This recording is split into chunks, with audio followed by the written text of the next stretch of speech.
In this episode of Lowbuck Garage, I do some brake work. There we go. That looks good. I do some mechanical work. I do some body work. And then this happens.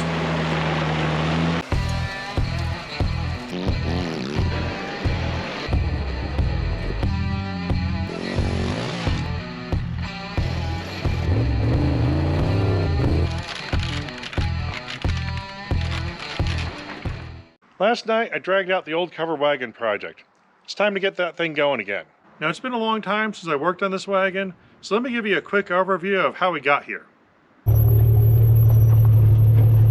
don't know why they don't have foot-operated valve spring compressors normally.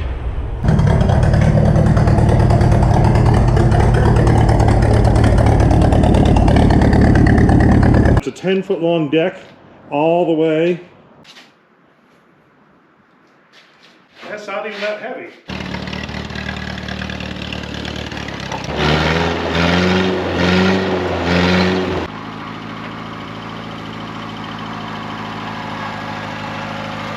Yeah, that's a problem.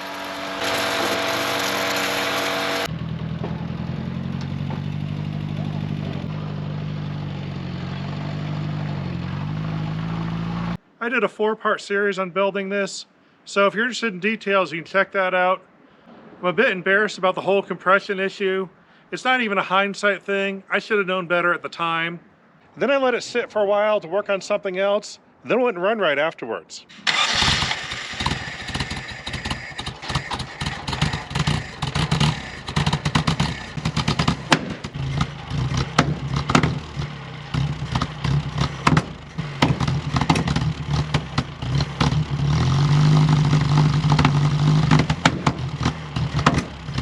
Something's just not right. One thing you can't tell is it reeks of unburned fuel, but it acts like it's running lean. So it's both running lean and rich at the same time, which makes me think ignition. So I got to backtrack a bit and diagnose what's wrong with the engine and get it back to where we were before. A couple other things I got to do here. The fuel tank has always been a boat tank, just sort of floating around in the back, and the battery is held onto the frame rail with a tie down. I probably should do that better. When I drive, my feet sit here, and my heels hit the tire once in a while and tries to pull my leg under. That could become an issue at some point.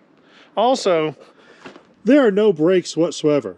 I've got a gas pedal, I've got a clutch pedal, there's absolutely no master cylinder. I hooked this lever up to the emergency brakes, but the emergency brake cables are seized solid, so that doesn't actually do anything. If I get time, I'm going to do something about the brakes so we can kind of slow down. I'd used an old tarp to make the top here. It had already started out ripped, but it ripped a lot more. When I originally built this, I had visions of going into old covered wagon trails and going off-roading there, and I wanted a lot of range. I sized this area for this fuel tank. This is a below-deck fuel tank. Pulled it out of a wrecked boat, and it's a 24-gallon one.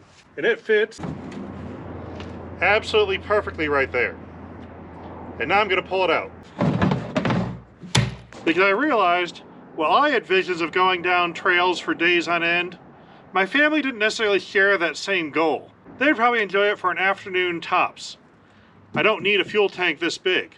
And if I mount this, I'm going to have to bring this vehicle to a gas station to fill it up. And that's not easy to do. What I am going to do is install a boat tank.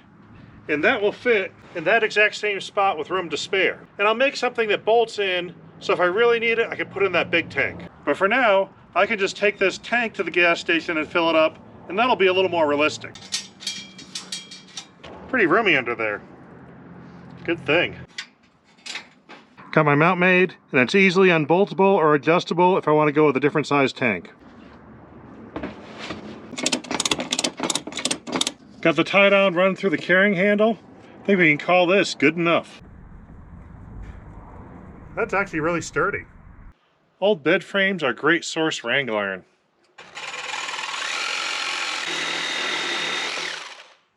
Need a few links out of this old bent up chain. I welded the whole thing up in the middle of the desert for reasons I'll explain in a future video. It went well. I use those spare chain links to make places for our battery tie-down bolts to hook. We can just drop this in place and throw our battery in. This is a negative cable. that I pulled off that dozer there. It's kind of neat because you got the battery terminal and then it has two connectors. On the loader it didn't matter because the whole thing was mounted with steel. But this has rubber engine mounts. I'm going to use one to the engine, one to the chassis. Added a ground stud on the chassis, and then put the other end right to the block. Battery box done. Now on to minor stuff like brakes. I think I'm going to have to do some slicing and welding. Now normally these pedals have a bushing inside them and a bolt going through the whole thing. I have some bushings left over from another project that fit on the outside. So we've got a few different options here. I noticed this bracket, which mounts the bumper, but it also adds a lot of thickness to this frame rail. So I'm going to pop a hole right in the center here to get me a good thick piece of metal to go through.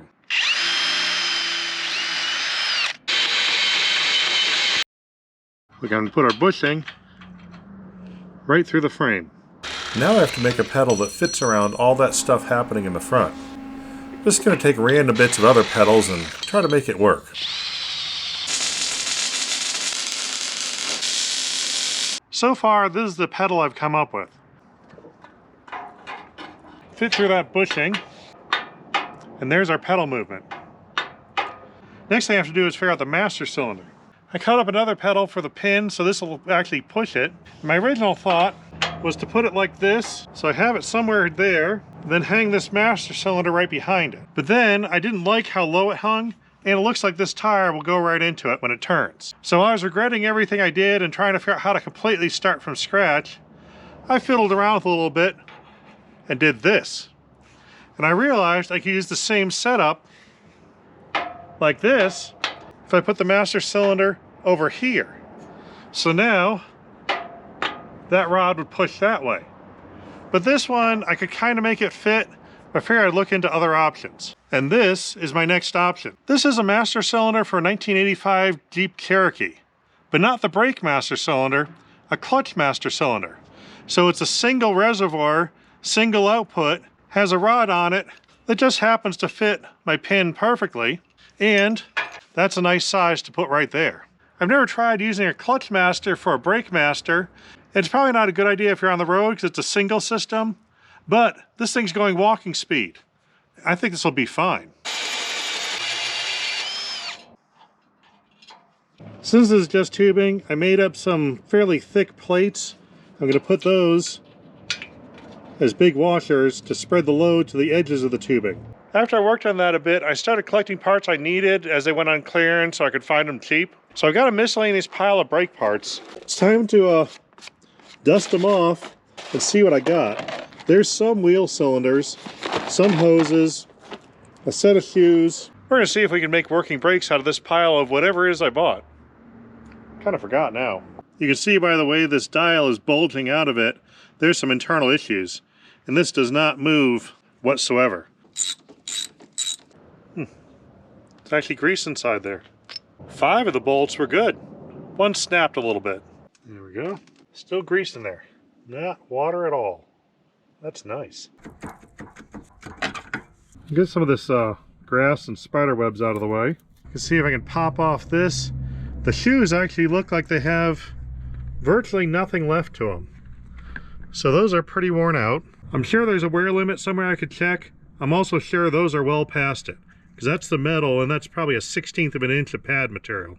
Now luckily it looks like the seal is leaking. There's a lot of grease inside here, which means any asbestos dust is trapped in the grease. It's healthier that way. I got one of the brake adjusters out. The nut was a little rusty, but once I went from the 9/16 it was supposed to be to the 14mm it is now, came right off. This one's even smaller. Apparently this one's pretty close to a 13mm. It's turning. Wow. Not turning well, but it's turning. You got it. This nut was supposed to be 9/16. It's rusted down to between a 13 and 14mm. I took each of the flats that was rusted away, ground most of the rust off, so now it's a 1/2 inch hex.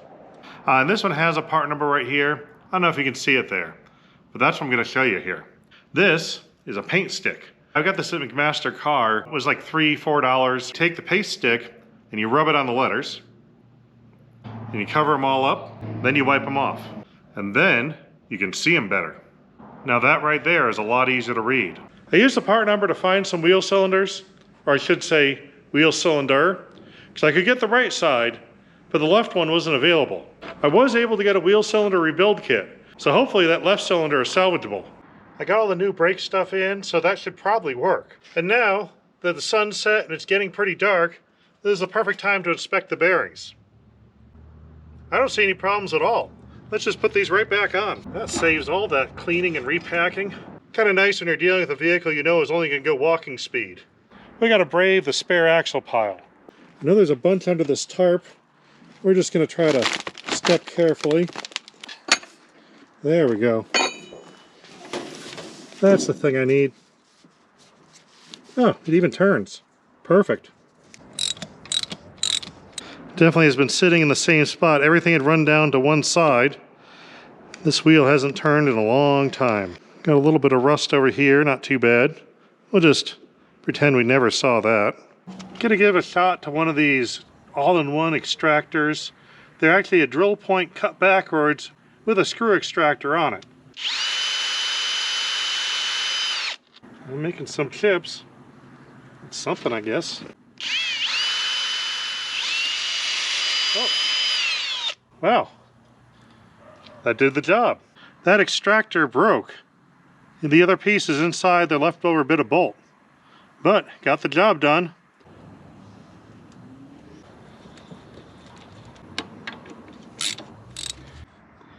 Let's see if this works.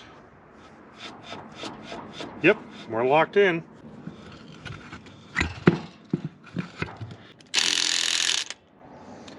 Alrighty.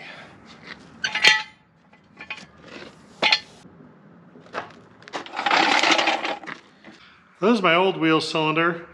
This side doesn't look bad. This one looks terrible. So we're gonna see what it looks like inside. Get rid of the excess line here. 6-point socket. Oh, that went easy. Maybe this is a good sign. Let's see if this pops apart easy.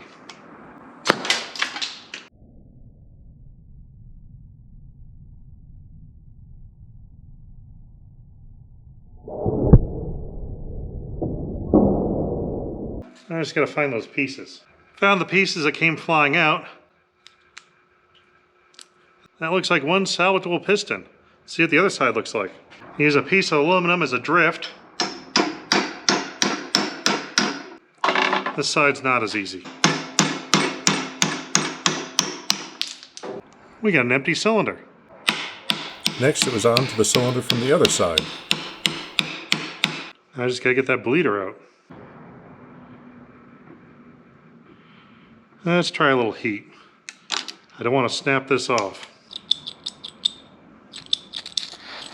There we go.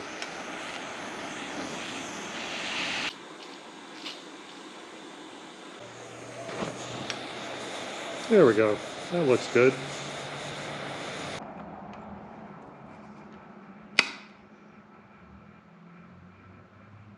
It's turning.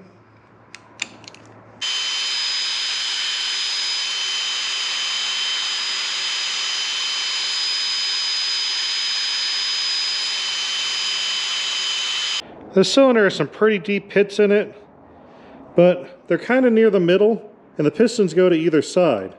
So I'm not sure if this thing is going to work, but I'm going to try rebuilding it because they didn't have any left ones available when I ordered it. They did have rebuild kits though. That one is the one from the right-hand side. This is the one from the left-hand side. You can tell I got the bleeder up on both of them. One has a line going one way, one has a line going the other way. When you mount them on their correct sides, both have the lines going backwards. I already bought myself a cheap replacement for the right-hand side. I need a left, and I didn't find a cheap replacement. The left one is in worse shape, so I gutted the bad pistons out of it. These are the pistons that came out of that wheel cylinder. The right side was better. This one's good, and this one isn't as bad. And now we're going to add a rebuild kit that has all the rubber cups and goodies. I have to just take this outer dust seal and take that small hole and cram it over that giant stud there. Got a few tools I'm going to use. Snap ring pliers. We're going to make that hole stretch a little bit. I've got an old flat blade screwdriver, ground down the point so everything is rounded. I use this for working with rubber so you don't tear it. So we're going to stretch it out, place it over, and use the rubber screwdriver to push it down. Got it partway down. Hopefully we don't lose that piece. We lost it. It's kind of like putting a garden tractor tire in a car rim. Almost. Almost there.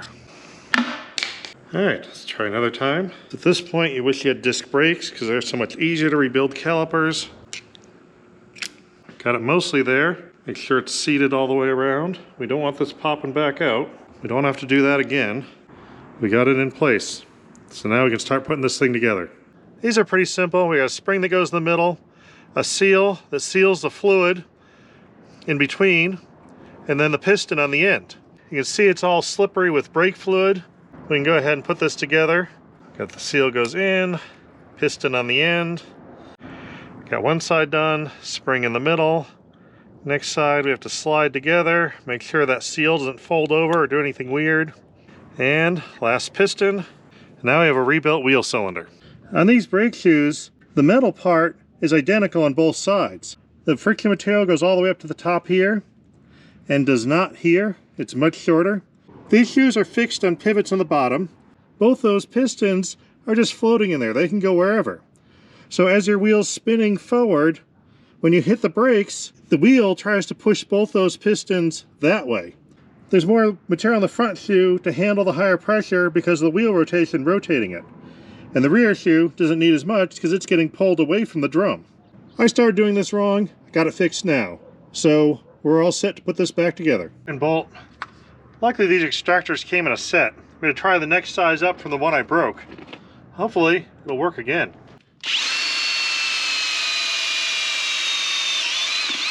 Yep, I'm liking these. Ooh, that's warm. One more broken bolt out. Didn't even break the extractor this time, though it is blue on the end now.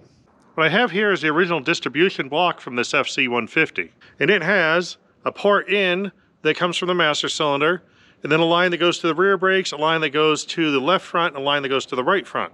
And I'm just going to completely ignore the rears for now. So I need to turn this four-way fitting into a three-way fitting. Problem solved. Now I got my T-fitting here, and all the connections are standard 3/16 inverted flare line. The line that was on there is pretty rusty, so I went to the parts store to pick up new line, which seemed easy enough. It's not. I went to 3 different parts stores.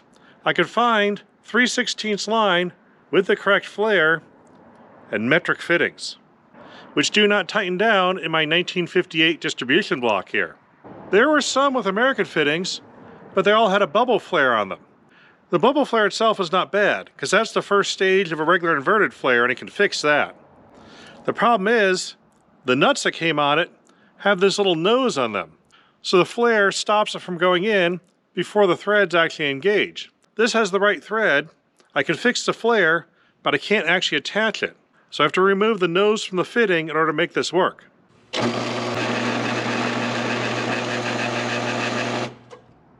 Oops. Found a better way to hold these tube nuts in the lathe.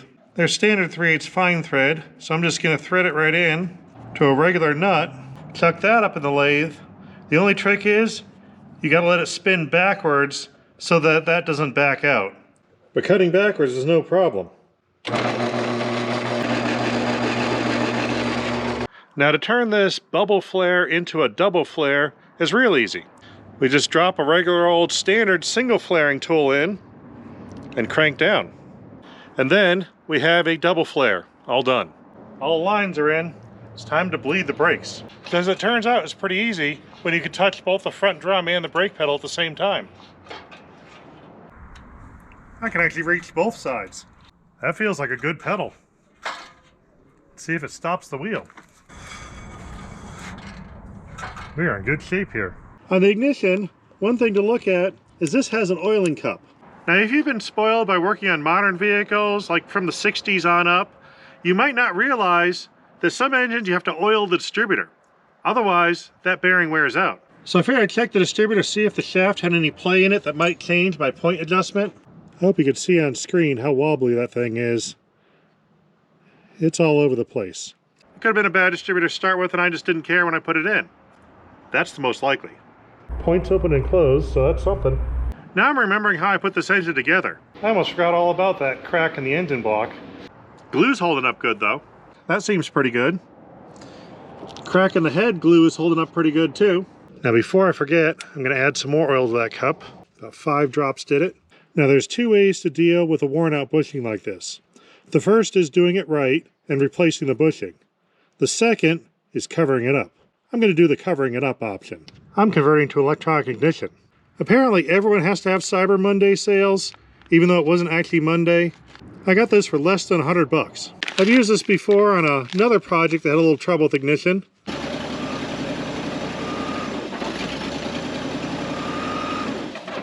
And I was pretty impressed. It worked pretty well. So let's see how it does on this one. Doesn't look like holes line up. Let's figure this one out. The screws that hold on the hold down clamps for the cap also hold on this whole breaker plate assembly. We got to remove the whole thing somehow. Sure, it wiggles out of there. There we go. Now I'm going to hang on to this entire unit because even if it doesn't run right, I know this will get me home. Here's my original screw. Goes in this hole right here. Doesn't actually touch that plate at all or in any way secure it from flopping around. Now the way I mixed and matched engines around to build this one, there's a very real possibility this is some oddball distributor. There wasn't any number on it. I just took a wild guess that it was a standard Jeep distributor, because that was the one that had the cheapest part. I just turned the engine to line up so the points are open when this plate was installed. And the points, the high spot of the distributor cam, is what opens and closes the points. That's where it fires. This is the trigger wheel that gets shoved on there. It would make sense they put the magnet where the flat spot is so they have the most room to work. So I think this will be triggering 45 degrees off of where the points are going to be triggering. Found a bunch of old electrical connectors in a bag. We're going to see if those can help. First I removed the set screw that they had in them. Then I cut off the tab, drilled a hole through the threaded hole for clearance, drilled small holes in the side and tapped them for the hold down threads. Then I decided it was too tall and cut off the part that I had drilled originally, making that pointless. And then I threaded the set screw in backwards. So that little bracket's in. We tighten down the set screw. And that locks the plate down. That thing is absolutely solidly in there. So now we can slide this grommet up these wires and go back to installing like we should have been doing a couple hours ago if I'd ordered the right one. Drop the little magnet wheel on, put a rotor back on, and now we can hook up our coil. I found a matching coil, only slightly used, and it was cheap. So this will be perfect. The cap still fits and everything. I was buying some stuff at Napa and they had a sale with 20% off if you had a certain amount. Needed 10 bucks more. So I went and splurged on some new spark plugs. Now with new plugs you got to check the gap, and yep, it has one. So we're just going to put these in. Years ago I actually bought a new set of spark plug wires to put on my CJ3B, but then I never got around to installing them and sold the Jeep. So I have a brand new set of wires sitting on the shelf. This thing's going to get the full ignition treatment here. Apparently, at some point I swiped the coil wire out of the set. So this is going to get 4/5 of the full ignition treatment. Better than nothing. I just realized the thing I stole that coil wire for was this. That already has the new coil wire out of the set. So we're back to the full ignition again. They go straight up, and these end up going up higher than any high point on the engine. I want to keep this thing low.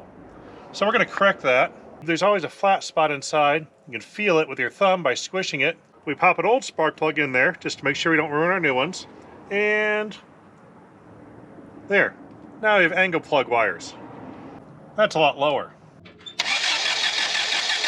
The ignition was firing way over here. So since it spins this way, that means it's gone too far. That means it's retarded.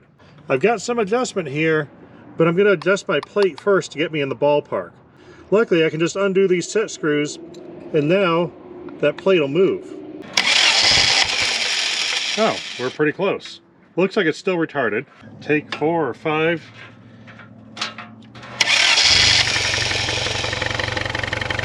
There we go. That looks pretty good.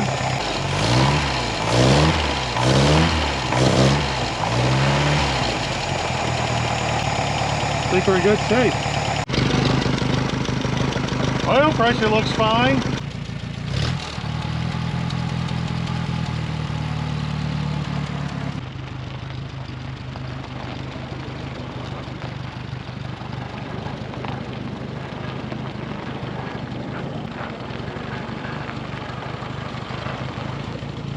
Brakes seem to work.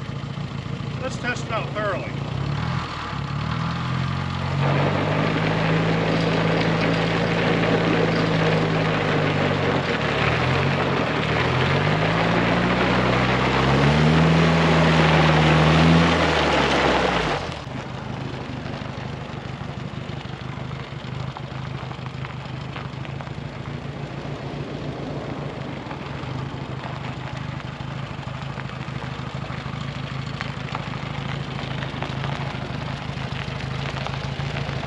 I realized I had a big problem with my feet, particularly this one.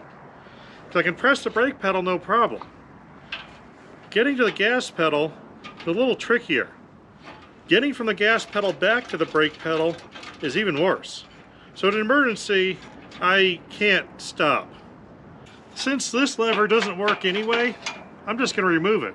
As I was taking this handle off, I realized if I moved it from mounting here to mounting to that cross member, it's not as convenient to use, but I could still use this as an emergency brake. And now I can get to all my pedals nice. So this all seems to work perfectly, which is unfortunate because now it means I need to get the emergency brake working. Maybe I have to get rid of this jabby thing. Well, it really needs to be about this high.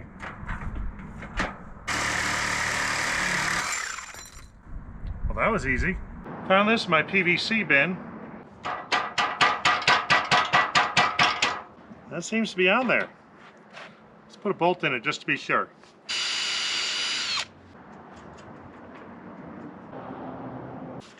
There we go. T-handle shifter made. Last night when I was driving this, I was reminded of something. This tire likes saying hi to my feet in a very surprising way sometimes. I need something that covers up from here to here, preferably something curved so it goes around the tire nicely.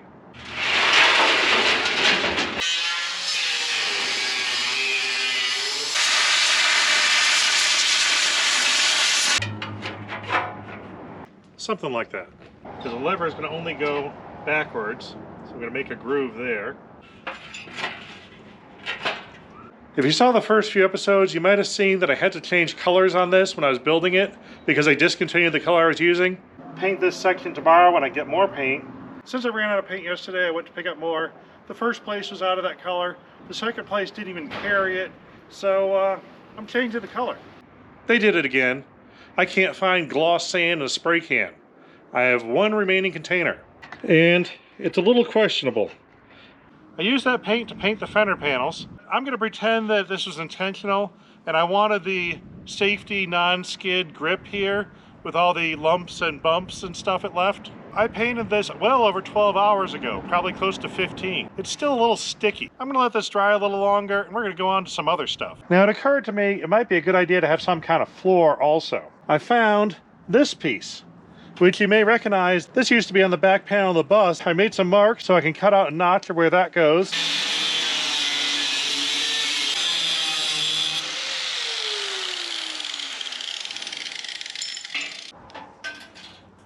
There we go. Found a piece of tubing with an angle cut on it. So if I put this here to make an edge, and this here to make a top, there's a little bit of trim in here.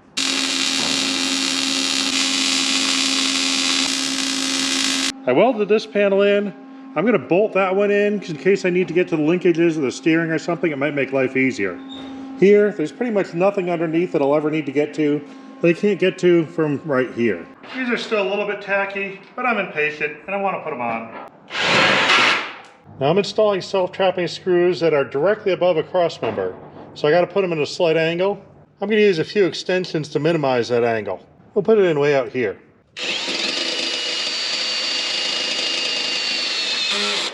Perfect. These cheap little screw jacks are handy for all sorts of things. You get this held in position. There we go. Now I'll just attach a zillion more. I'm getting down to the small details here. I'm going to see what I can do about this hole. I could get new canvas, but there's only a few small holes, most of it. That's the only big one. When I did this originally, I used a used carport cover to make this top. And it was already worn, but it was also too big. And I rolled up the excess right here. So I'm going to try to unroll that side, slide it over, move the excess down to that side, and hopefully I can cut out that hole.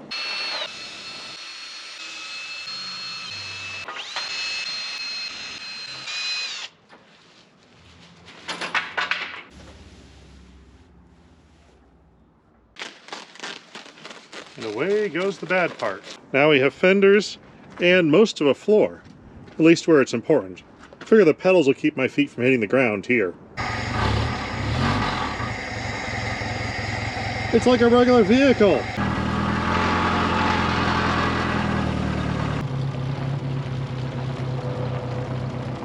Everything feels pretty normal.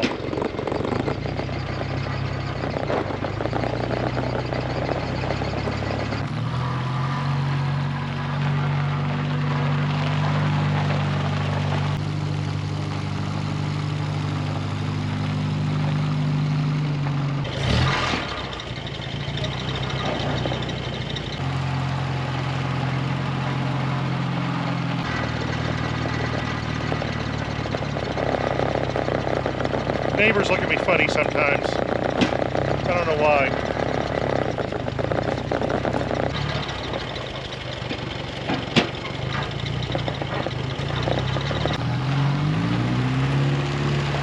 I had planned on ending this video with an epic driving adventure of going through the desert in the covered wagon.